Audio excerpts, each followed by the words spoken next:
lagi niyo pong isaalang-alang pag nagtayo kayo ng business. Hindi lang po ang kita, hindi lang po yung paano mag-manage yung aralin ninyo. Aralin din. Good morning mga ka-asenso. Ito po, usapang business tayo. Pangkalahatan na po ito na usapin mga ka-asenso.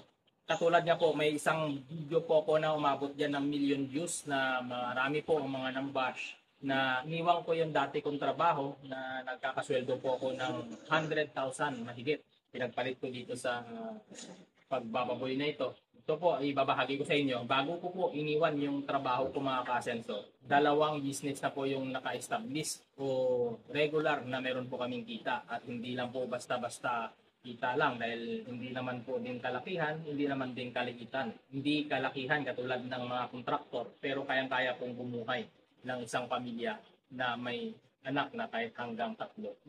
Ia-advise ko po sa inyo bilang nagtayo po ako ng piggery. Sa piggery po meron po talaga tayong kita. Pero hindi po yan araw-araw. 5 buwan po ang hintayin natin dyan kahit sa patining, kahit sa pagpapaanak. Ganon po yung target. 5 buwan po talaga bago tayo kumita ng pera. Ayan, masilaw po yung flash ng cellphone. Mga makakapanood ng video na ito, katulad po ito, nakita ninyo, maganda po yung tinatakbo ng aking babuyan. Tapos bigla-bigla din po kayo gagaya. Yan po ang isa sa malaking mali ng mga pumapasok sa business. Na kung ano po yung nakikita natin na successful po isang tao sa business na yan, katulad po sa ibang business namin sa Manila, makita po ng iba na successful, gagayahin po nila. Hindi po ganun kadali ang magpa-success na isang negosyo, mga kasen. So sa tingin natin, madali po gawin. Pero pag once na nagmamanage na po tayo, marami po tayo dyan, isaalang-alang.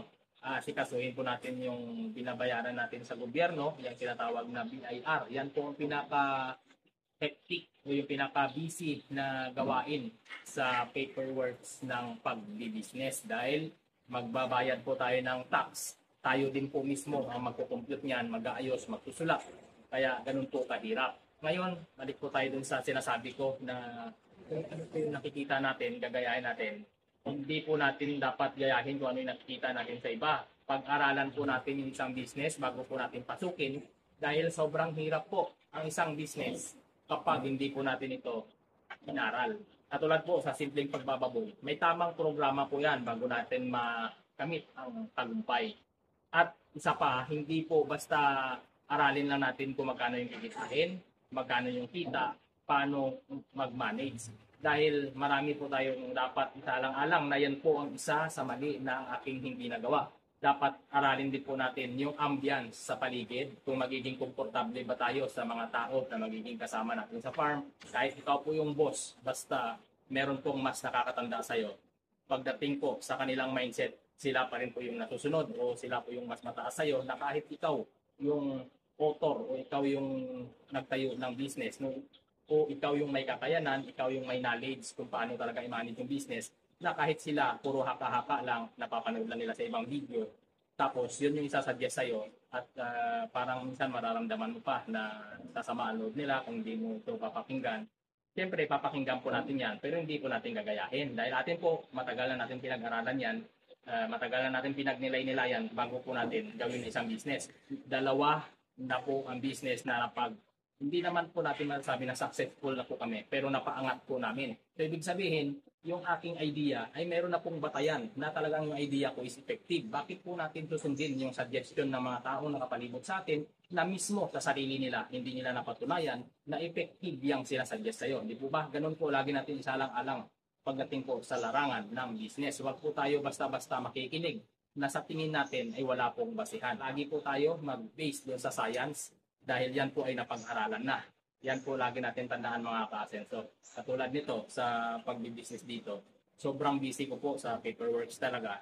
Tapos, natural o normal na gawain sa piggery is araw-araw dapat yan nililinis. Katulad nito. Ito po, nalilinis ko lang siguro ito talaga ng general cleaning. Siguro, once in a blue moon na lang. Dati po, nung bago-bago pa ako dito, kaya nga po tambak yung trabaho ko. Ito, papakita ko sa monitor. Tambak po ang trabaho ko. Ngayon po ay September na, pero July pa lang po ang kinukumpute ko para po yan sa bayaran ng BIR. So sobrang busy po talaga. So hindi ko po malilinis ng maayos ito. Wala rin naman po ako mapagutusan dahil wala pa po talaga akong tauhan dito. So soon, baka sakaling may tauhan po rito. At talagang kukuha po ako dahil napag-usapan namin nga ng aking asawa na mas mag-focus kami doon sa business na kung saan nagpapasok ng mas malaking income sa amin para ma-sustain naman namin o para masuportahan naman namin yung pag-aaral namin na. Dahil hindi po basta-basta magpaaral ngayon. Dahil marami po sa mga instinct ng mga magulang na mag-anak ng marami para yung anak yung mag-aahon sa kanila kahirapan. Mali po yan.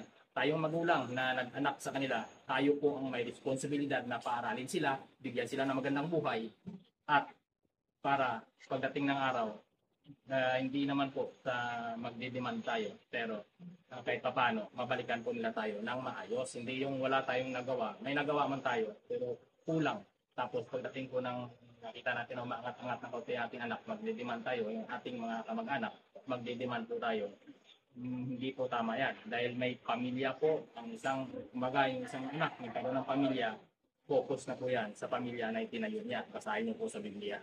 Lagi niyo pong isaalang-alang pag nagtayo kayo ng business. Hindi lang po ang kita, hindi lang po yung paano mag-manage yung aralin ninyo. Aralin din po ninyo yung pagtatayuan ninyo ng negosyo kung magiging fit ba kayo sa ambience nito. Ayan po, hanggang dito na lang po. Maraming salamat.